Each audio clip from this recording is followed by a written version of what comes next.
Nous voilà à la 5e semaine qui s'appelle Intégrer notre enfance. Donc notre réponse consciente pour les 7 prochains jours, c'est Je suis innocent. Je suis innocent. La trinité du Père, la guidance, de la mère, la nutrition, et de l'enfant, l'innocence, la joie et la créativité, est latente au fond de nous. Poser notre intention de rétablir une relation avec notre enfant intérieur en intégrant notre charge émotionnelle active notre trinité.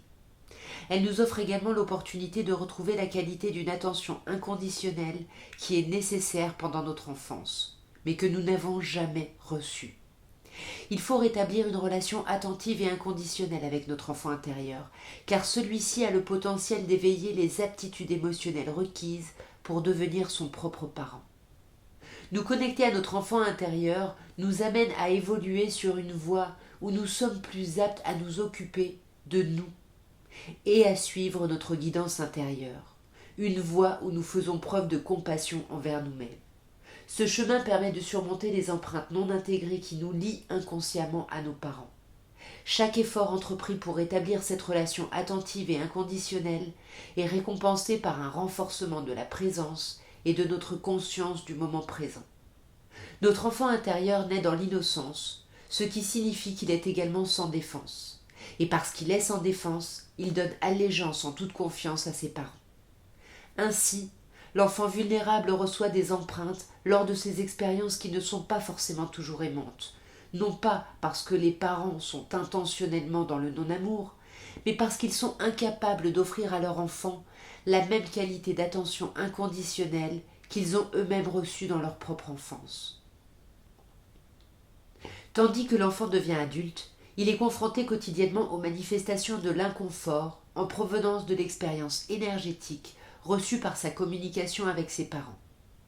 Adulte, il s'identifie aux manifestations extérieures physiques, mentales et émotionnelles de ces expériences inconfortables, au point qu'il en arrive à croire « je suis effrayé, en colère et triste » au lieu de « ceci est une manifestation de la peur, de la colère et du chagrin reçu des empreintes. Ce n'est pas ce que je suis. » Lorsqu'on s'identifie à la manifestation d'empreintes inconfortables, on oublie le fait que nous sommes tous entrés dans cette expérience de vie dans un état d'innocence.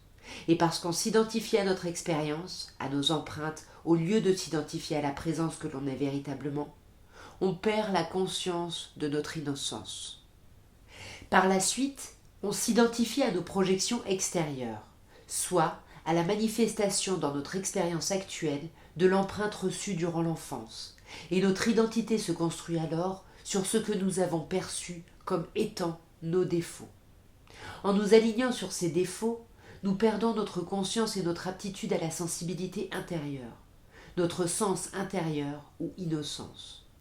Nous ne sommes pas les défauts se manifestant tout au long de notre expérience. Nous sommes nés innocents, car la présence, notre sensibilité intérieure l'est. En tant qu'adultes, plusieurs d'entre nous tentent de surmonter le sentiment d'être fautifs, et ce en étant serviables envers les autres. Toutefois, on se sent perdu s'il s'agit de s'occuper de soi. Même la culpabilité peut se faire sentir quand on pense à faire quelque chose d'authentique et d'aimant pour soi-même. Étant donné qu'on se voit comme fautif, on ne croit pas mériter notre propre attention inconditionnelle. On va même jusqu'à sacrifier notre propre bien-être au nom de l'aide à apporter à autrui. Nous ne réalisons pas encore que c'est notre sentiment inconscient d'être fautif et l'impuissance ressentie par rapport à ce sentiment qui nous conduit au sacrifice de nous-mêmes au nom des autres. Aider les autres au détriment de notre propre bien-être vient du reflet de la détresse que l'on vit par rapport au monde qui nous entoure. Cette attitude fait en sorte qu'on se sente mieux pendant un certain temps, mais cela affaiblit ceux que nous prétendons aider, car elle crée de la dépendance. Celle-ci renforce leur croyance qu'ils sont incapables de s'occuper de leurs émotions non intégrées et des manifestations de l'apparente imperfection provenant de leurs émotions non intégrées. Aider les autres pour se sentir mieux n'est bénéfique pour personne, car on ne peut donner ce que l'on ne possède pas. Avec le temps, se comporter comme si nous le pouvions fait en sorte que nos actions perdent de leur consistance. Quand nous découvrons la manière de prendre soin de nous grâce à notre propre attention inconditionnelle, nous développons la capacité d'être présents aux autres sans condition et avec authenticité. Le premier pas pour y arriver est de reconnaître quel aspect de notre être se sent brisé ou fautif et nécessite notre attention inconditionnelle. Pour cette raison, notre intention d'approcher notre enfant intérieur nécessite l'impeccabilité, c'est-à-dire une présence inconditionnelle et continue. En agissant ainsi, il faut s'attendre à ce que ces états actuels de peur, de colère, de douleur non intégrée soient alors intensifiés.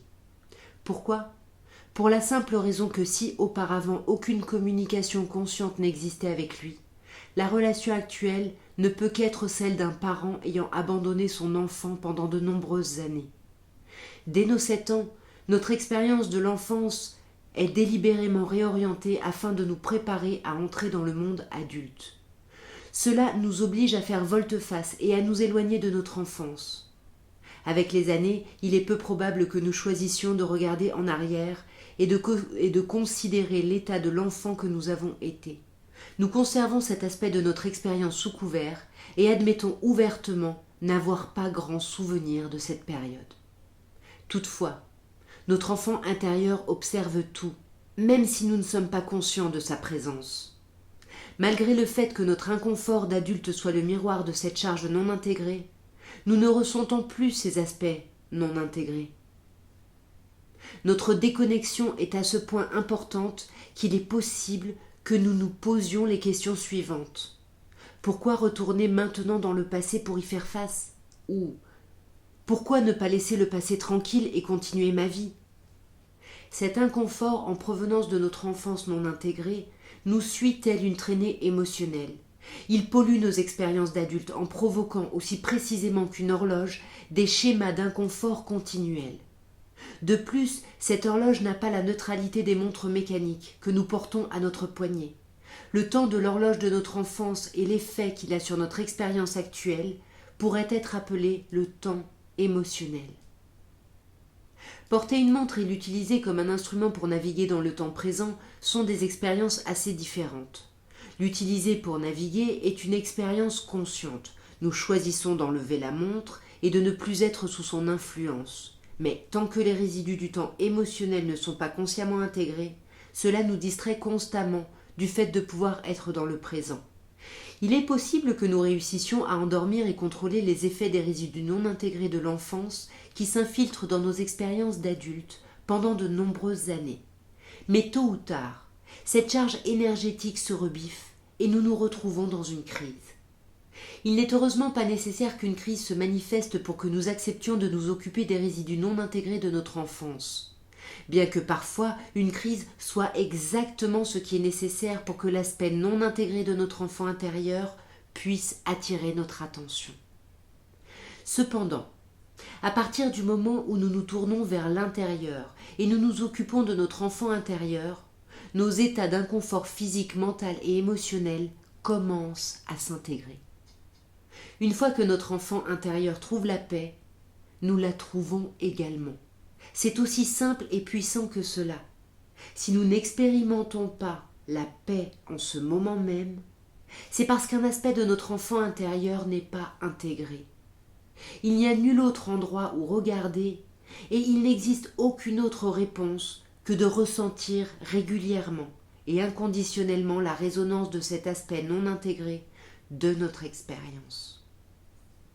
Alors, semaine 5, deuxième partie, l'intégration de l'enfant intérieur. Au cours de notre voyage dans le processus de la présence, il y a eu et il y aura encore de nombreux moments où nous allons tout ressentir, sauf le fait d'être dans le moment présent. Pendant ces distractions, il se peut que nous soyons irritables, contrariés, anxieux et confus. En d'autres mots, emplis de peur, de colère et de chagrin. C'est le signe qu'il faut accepter des aspects non intégrés de l'enfant intérieur. Dans un tel moment d'inconfort, il faut rappeler à notre adulte intérieur que ce qu'on ressent n'a rien à voir avec ce qui se passe en ce moment, bien qu'il se reflète clairement par le ressenti de la résonance de ce moment. Cet inconfort est un appel à l'aide provenant d'un aspect non intégré de notre enfance qui est encore en train de lutter avec des expériences qu'il ne peut assimiler. Comment répondre à cet appel ? La réponse est simple. En exerçant inconditionnellement et continuellement la perception de nos ressentis. Nous dirigeons notre capacité de ressentir vers la résonance de notre inconfort émotionnel et nous lui sommes présents sans condition. Les symptômes d'inconfort sont comme des échos. Et qu'est-ce qu'un symptôme, sinon une partie de notre passé non intégré qui se manifeste par un inconfort ? Selon l'endroit où notre conscience est ancrée, les symptômes se manifestent sur les plans physiques, mental, émotionnel ou par une combinaison des trois. La résonance actuelle de ce point d'origine est purement énergétique et se trouve dans notre corps émotionnel, de l'énergie en mouvement. Soit notre corps émotionnel est en paix, c'est-à-dire dans un mouvement libre et harmonieux, soit il est inconfortable parce que notre énergie ne peut se mouvoir librement. Lorsque nous rencontrons les points d'origine, soit la peur, la colère et le chagrin, de l'énergie qui n'est pas libre de son mouvement, notre intention de leur être présent en exerçant la perception de nos ressentis revient à prendre dans nos bras des aspects non intégrés de notre enfant intérieur. Il s'agit de les aimer et de les réconforter inconditionnellement. Pour certains, la visualisation peut aider. Par exemple, lorsque nous expérimentons un état émotionnel tel que la colère, il peut être utile de fermer les yeux et d'imaginer devant nous un enfant de 7 ans ou moins, mais de le voir comme nous sommes aujourd'hui, ressentant ce que nous ressentons. Nous pouvons nous visualiser prenant cet enfant dans nos bras et l'aidant à traverser sa colère. Nous n'intervenons aucunement ni ne tentons de la modifier, car son expérience est valable et nécessaire. Nous restons simplement avec lui, de manière inconditionnelle. Grâce à cette visualisation nourrissante de notre enfant intérieur, nous activons les qualités de notre parent intérieur. Une résonance réconfortante et cohérente émerge chaque fois que nous nous engageons à accompagner ainsi notre enfant intérieur. Cette approche par la visualisation ne convient pas à tout le monde et n'est même pas nécessaire, bien que certains puissent la trouver utile. Pour la plupart d'entre nous, il suffit de placer la perception de nos ressentis sur la résonance de la charge émotionnelle à la surface, la signature émotionnelle, et de lui être présent en tant qu'expérience ressentie, non visualisée et non conceptualisée. Ce qui importe, ce n'est pas l'imagination, mais bien notre intention inconditionnelle et continue, combinée à la pratique de la perception de nos ressentis. Ces deux éléments ont la capacité d'intégration de la présence pour qui rien n'est insurmontable. Pleurer est l'une des façons de savoir que ce travail d'intégration de notre enfant intérieur fonctionne. Cette réponse émotionnelle n'arrivera pas nécessairement au moment même où l'inconfort surgit, mais plutôt de manière fortuite, lorsque nous nous y attendons le moins. Le fait de pleurer lorsque nous sommes seuls et sans aucune raison apparente est le début de l'intégration d'une charge émotionnelle. Ce ne sont pas des larmes d'adultes, mais bien celles que nous n'avons pu verser enfant. C'est une énergie bloquée et stagnante qui a inconsciemment pollué notre vie avec de l'inconfort, et les larmes signifient qu'une voie énergétique est en train d'être rétablie entre notre adulte intérieur et notre enfant intérieur. Il n'y a aucune raison de nous inquiéter si, au départ, aucune réponse émotionnelle ne surgit. Souvent, les aspects non intégrés de notre enfant intérieur sont engourdis et énergétiquement endurcis du fait d'avoir été négligés. Notre tâche est de persévérer. Ainsi, cette intention d'intégrer notre aspect de notre expérience demeure inconditionnelle. Et les fruits à récolter de cette intégration sont au plus grand sentiment de paix, de joie et de créativité. Les aspects de notre expérience quotidienne qui autrefois nous contrariaient sont aujourd'hui sans importance. Nous apprécions spontanément la légèreté d'être avec les autres et profitons de la diminution continuelle de notre inconfort physique, mental et émotionnel. Nous échangeons une vie où nous portions une charge sur nos épaules pour une autre où nous sommes maintenant confiants par rapport à notre responsabilité. Notre drame et nos faux-semblants sont progressivement remplacés par le rayonnement croissant de la présence et de la conscience du moment présent. Nous sommes également encouragés à ne pas abandonner l'aspect non intégré de notre enfant intérieur ou notre capacité à réaliser l'intégration, simplement parce que nous n'avons pas de résultat immédiat après avoir essayé. Alors que nous nous approchons des aspects non intégrés de notre enfant intérieur, il est utile de nous rappeler combien de temps nous avons ignoré les appels à l'aide de notre enfant intérieur, en endormant et en contrôlant ses tentatives de gagner notre attention. Lorsque nous gardons en tête avec notre conscience adulte que toute expérience inconfortable que nous manifestons est un appel à l'aide provenant de notre passé non intégré, et lorsque nous nous engageons à répondre à cet appel dès que possible, grâce à la perception régulière et inconditionnelle de nos ressentis, nous mettons en mouvement un processus énergétique qui rétablit l'harmonie dans la dualité de notre expérience et libère un aspect précieux de notre expression humaine de la prison conceptuelle de notre passé. Voilà qui conclut la 5e semaine.